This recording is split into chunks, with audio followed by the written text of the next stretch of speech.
Tamil Nadu is one of the most fascinating of Indian states, sheltered in the southern peninsula, where ancient Indian culture existed unfettered by external influences.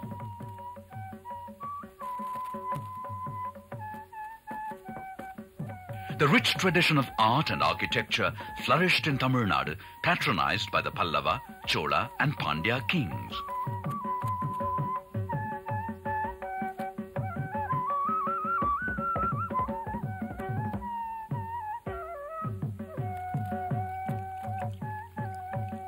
To any visitor to Tamil Nadu, the architectural variety and artistic excellence starts at the capital city of Madras itself.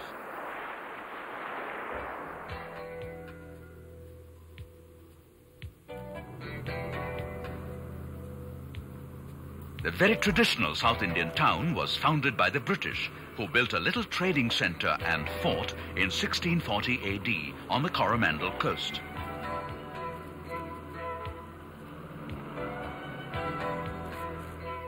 The Fort St. George, built in the 17th century, is still in excellent shape and houses the state legislature. Within the fort is St. Mary's Church, the oldest Anglican church in Asia, built in 1680 AD, with a fort of polished black granite and paintings of the Last Supper over the altar. St. Thomas the Apostle was killed in St. Thomas Mount on the outskirts of Madras. The Portuguese built a church on top of this mountain called St. Thomas Church. Paintings of St. Thomas adorn this church.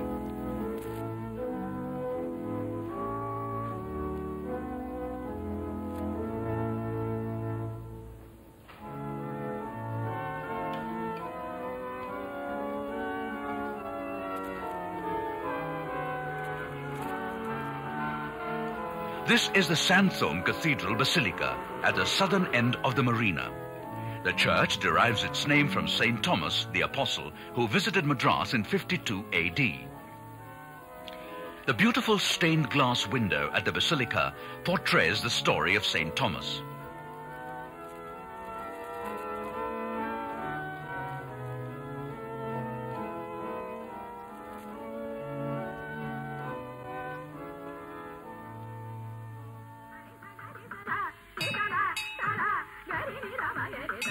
The ancient Parthasarathi temple at Triplicane is a magnificent example of Pallava architecture.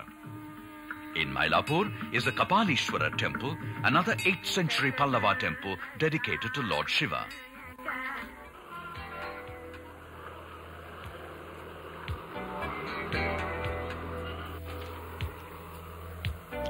The War Memorial at the beach is an example of modern architecture.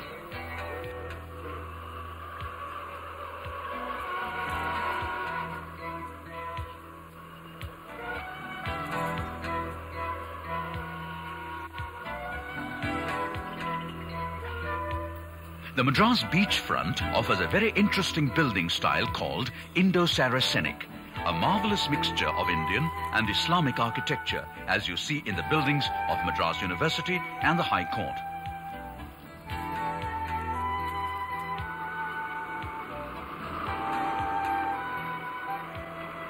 The Government Museum is a majestic landmark of the city. The National Art Gallery next to it has an extensive collection of stone sculptures from the Buddhist stupa in Amaravati.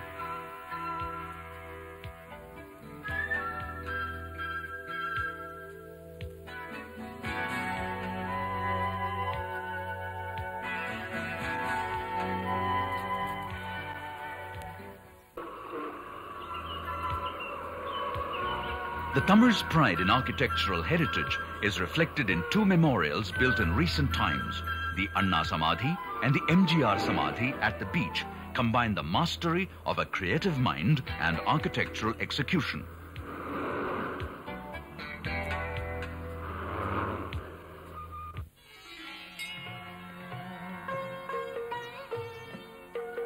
Between 6th and 8th century AD, Kanchipuram was the great capital of the Pallava kings.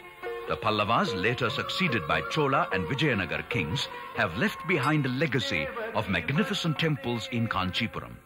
One can see here the evolution of Dravidian temple architecture.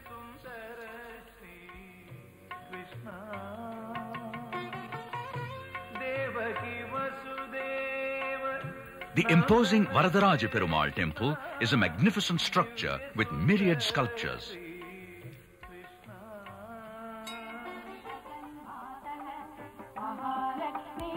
The Kamakshi Amman temple, with its beautiful tank, boasts of exquisite paintings and carvings.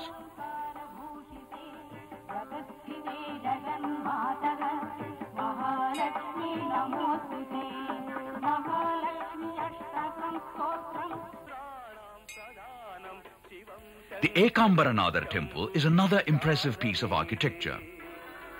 Art manifests itself in myriad forms in this temple town.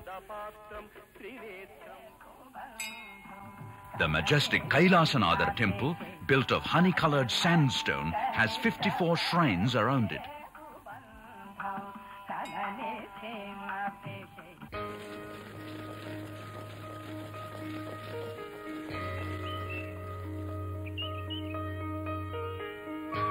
Rich silk saris with a variety of motifs are hand-woven in the city and are exported world over.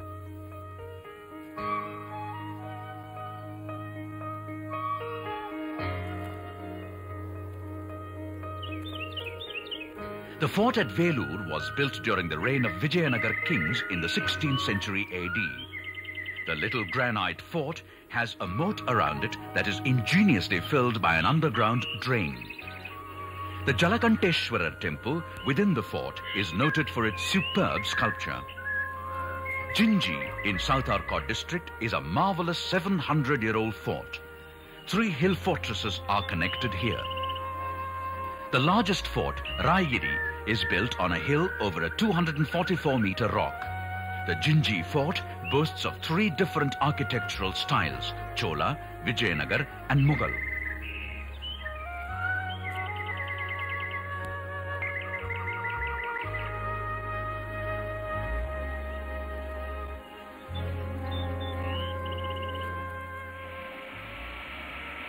Just 60 kilometers south of Madras is Mamallapuram or Mahabalipuram, the 7th century AD fort of the Pallava kings. Here, along the stretch of the Golden Beach, are some of the exquisite rock-cut monuments. 9 cave temples scooped out of huge rocks represent the earliest stages of the evolution of Dravidian architecture.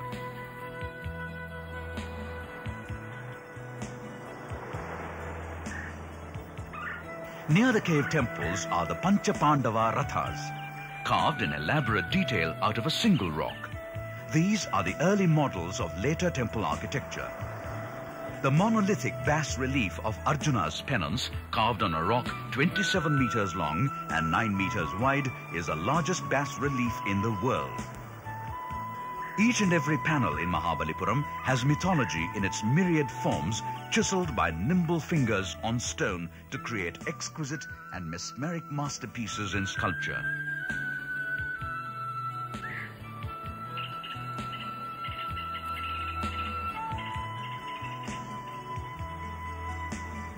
There are many carved pillars and elaborate reliefs carved along cave walls.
The shore temple, set in a carved courtyard, stands valiantly on the shore, withstanding the ravages of wind and tides. In Mahabalipuram, the rich tradition of sculpting and stone carving exists till this day, giving continuity to an unending art form.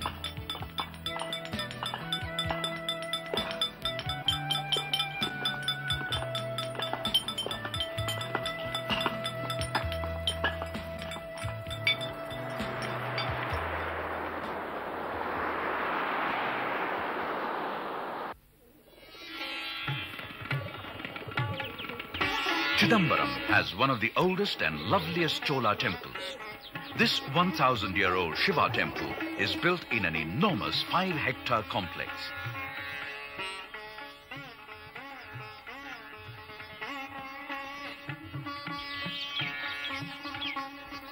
This temple, dedicated to Lord Nataraja, is devoted solely to the art of Bharatanatyam.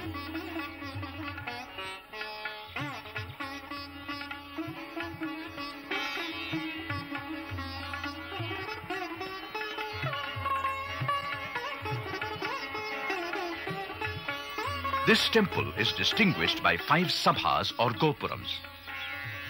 The roof of the main building is gold-plated.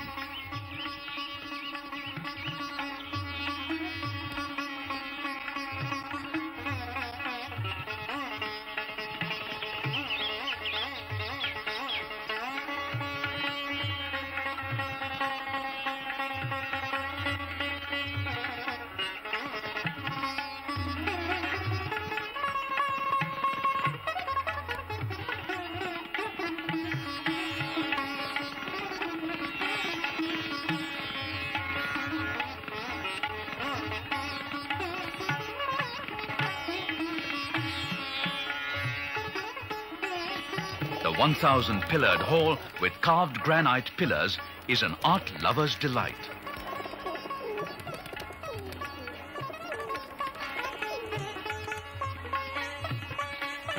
Chidambaram is the shrine of cosmic dance, and each and every piece of painting, each and every carving stands out in continuous movement. The dance poses depicted in the panels here are brought to life annually during the Natyanjali festival held during Mahashivaratri.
Not far from Chidambaram is Pumbukhar, a major port of the Cholas. Ptolemy, the great astronomer, has mentioned about this port city. Silappadigaram, the great Tamil classic, gives a vivid picturization of the city. The art gallery in Pumbukhar throws light on the Chola town planning capacities.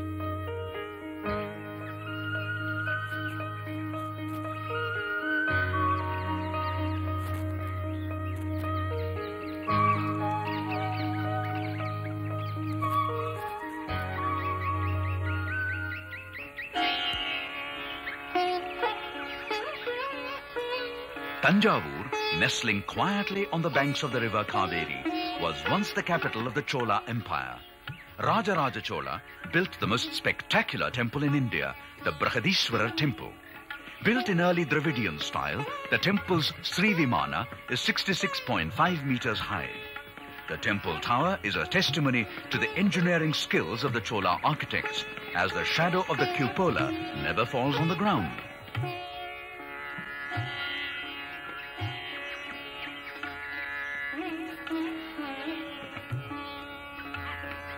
The massive Nandi at the portals is monolithic. Intricate sculptures and beautiful fresco paintings adorn the temple.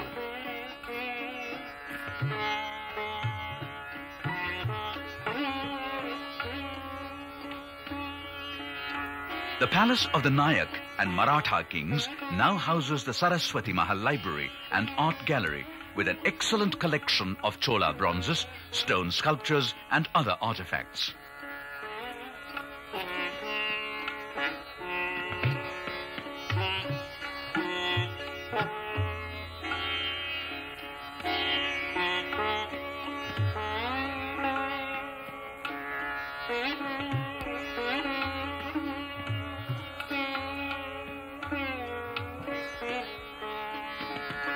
Tanjavur is also a great place for art and paintings.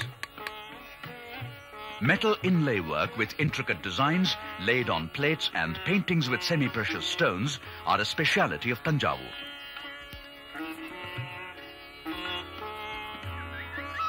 Chola King Rajendra I built a replica of the Brihadishwara temple in Gangaikonda Cholapuram.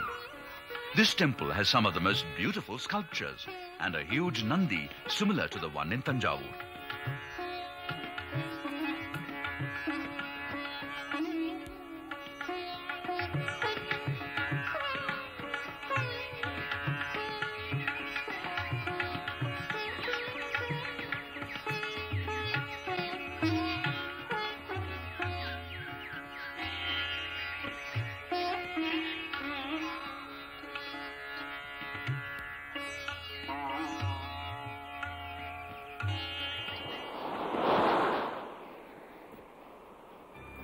The Dansborg fort at Tarangambadi was built by Oregadda in 1620 AD. The fort and the two churches are perfectly preserved to this day and remind Tamils of their Dutch connections. The prayers at this church are still conducted in Portuguese.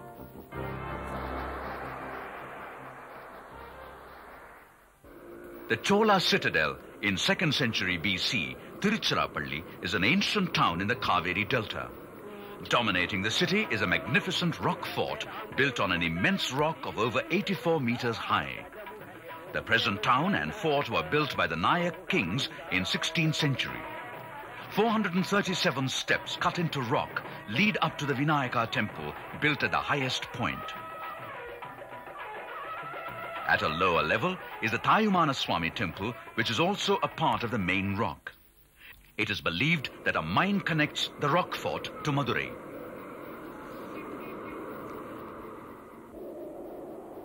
Madurai was the capital of the Pandya kings, who were great connoisseurs of art, architecture and literature. At the center of the city of Madurai is the magnificent Meenakshi Sundareshwarar temple, its exquisite gopurams crowded with stucco figures of gods and animals painted in vivid colors.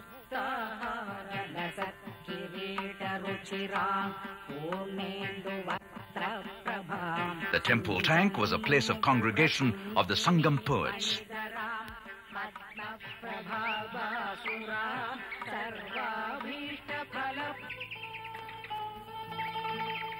The visual treat of Madurai extends to the palace of Nayak kings, the Tirumalai Nayakan Mahal, built in Indo-Saracenic style. The most remarkable part of this palace is the Swarga Vilasam, or the audience hall. Its dome, which lies beyond a huge courtyard, is a magnificent example of the engineering skills of the builders. The dome rises to 20 meters without support of any kind. Sound and light shows are held here every day.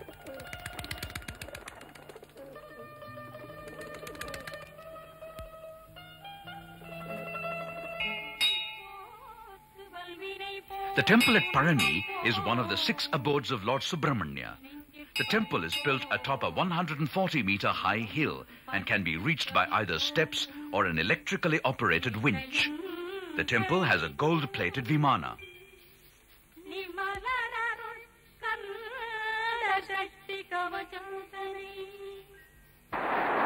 The conch-shaped island of Rameshwaram lies off the coast of Tamil Nadu, about 173 kilometers south of Madurai. A train crossing the long Pamban bridge over a shimmering sea is a spectacular sight. Rameshwaram temple dates back to Ramayana. The temple complex sprawls over 6 hectares. The temple is known for its long corridors extending over a length of 1,220 meters. The exquisitely sculpted pillars that line the long corridors are majestic.